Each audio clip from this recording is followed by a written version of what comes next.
So now next heading is experimental determination of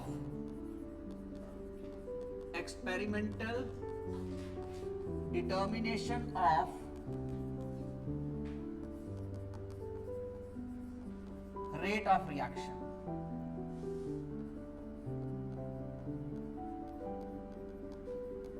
Experimental determination of rate of reaction. ध्यान सबका यहां पे।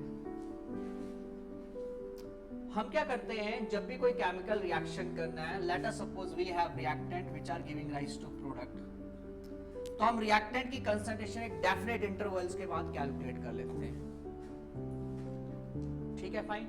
होता क्या है, let us suppose this is a reaction vessel जिसमें रिएक्शन हो रहा है, यहाँ पे रिएक्शन वेसल है जिसमें रिएक्शन हो रहा है। ठीक है, फाइन।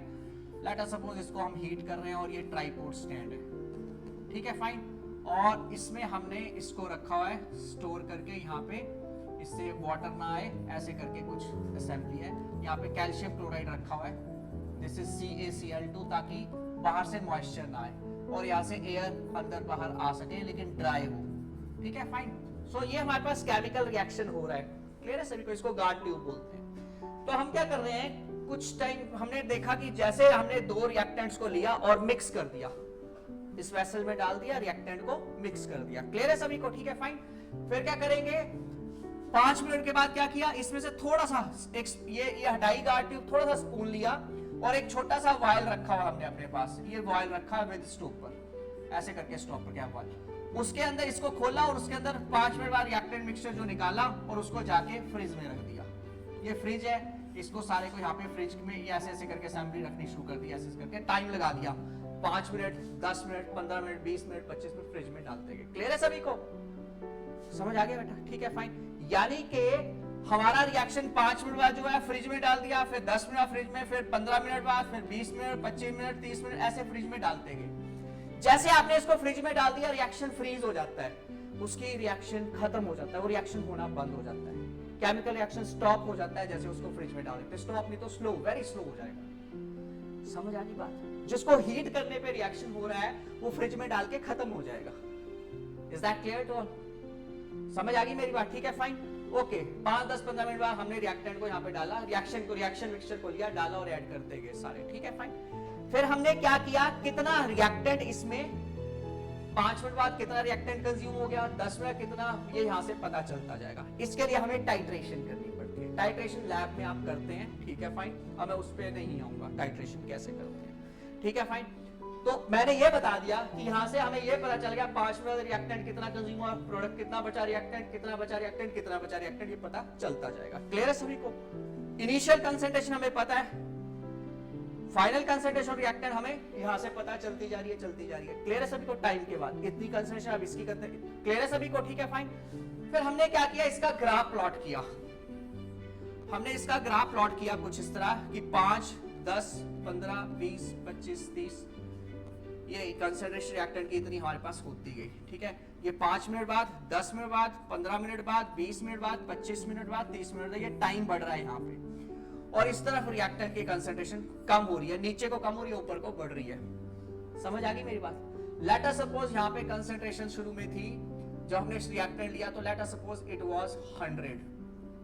ठीक है, उसके बाद 90, फिर 80, फिर 70, फिर 60, 100, 50 ले लेते हैं इसको।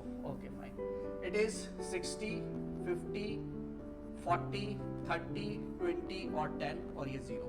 ठीक है, ये हमारे पास रिएक्टेंट की कंसंट्रेशन है। मतलब शुरू में लिया तो 60 मोल पर लीटर था, जैसे जैसे टाइम चेंज होता था ये हमारे पास पता नहीं, पहले 60 हुआ, फिर ऐसे ऐसे करके चेंज। फिर हमने ग्राफ प्लॉट किया तो हमारे पास ग्राफ कुछ ऐसा आया।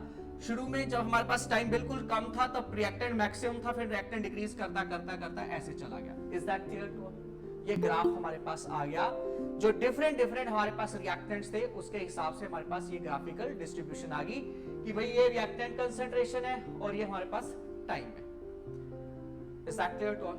समझ आ गई बात? ठीक है, फाइन।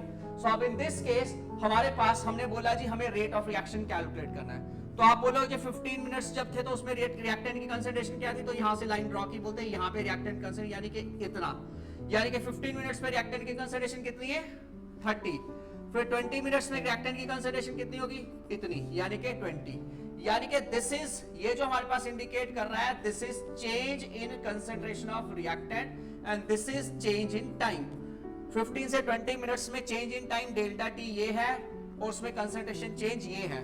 तो इस केस में रेट ऑफ रिएक्शन क्या होता है, minus delta R divided by delta T, यानी कि माइनस यहाँ पे कितना आ जाएगा, इनिशियल कंसेंट्रेशन कितनी है इसकी 30 और फाइनल कितनी है 20, डिवाइडेड बाय इनिशियल टाइम कितना है 15 और फाइनल टाइम कितना है 20 माइनस 15, तो ये क्या आएगा 30 माइनस 10 आएगा, minus minus plus 10 divided by क्या आ जाएगा यहाँ पे 5, यानी कि रेट ऑफ रिएक्शन क्या हो जाएगा 2 मोल्स पर लीटर पर सेकंड। क्लियर है सभी को, यानी कि change in concentration reactant divided by change in time. तो इस तरह हम पहले एक्सपेरिमेंटल से कंसेंट्रेशन रिएक्टेंट कैलकुलेट करते हैं डिफरेंट टाइम पे, फिर change in concentration reactant change in time calculate कर लेते हैं, इससे जो रिएक्शन रेट आता है that is called average rate of reaction, जो मैंने शुरू में बताया था एवरेज रेट कैसे कैलकुलेट करते हैं, यानी कि दोनों के बीच की स्पीड है, ना बहुत फास्ट है ना बहुत स्लो है। Is that clear to all? Fine.